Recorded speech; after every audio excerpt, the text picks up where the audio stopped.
Good morning. This morning I got up and had my workout and had my cup of coffee. Drove drove here to work, and while I was driving, I uh, listened to a bit of music, good music, and I listened to the news, and I was seeking God. Good thing to do after you listen to the news these days, eh?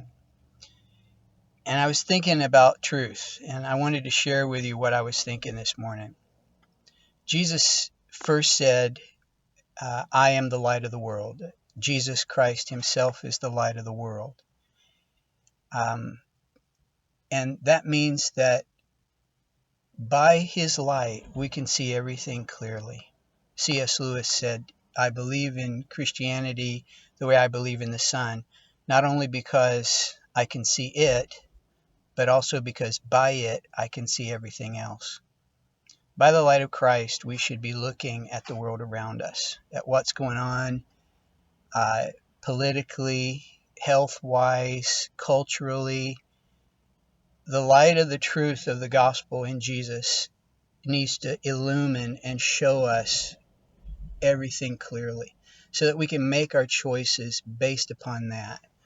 To make our choice based on anything else is a falsehood. Um, when I drove here this morning, my headlights illumined the road in front of me because it was still dark. The sun had not come up. Um, Following culture around us or following traditions, whether it's political tradition or religious tradition, is like having strobe lights instead of headlights on your car.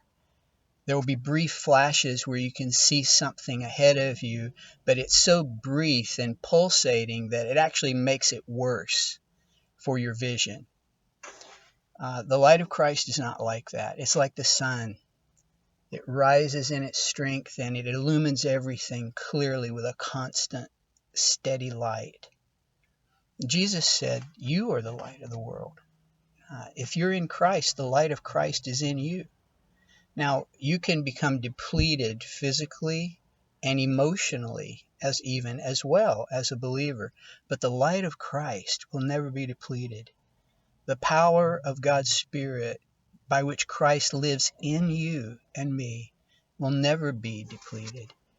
And so let's ask the Lord today to help us to see things clearly and then to shine that light out, not be like uh, tempted like Satan was. He was a light bearer too, but to not like him be tempted by selfish ambition, and also not to be led astray by cultural whims or by traditions of men, but to be guided steady and clearly by the light of Christ in front of us and within us.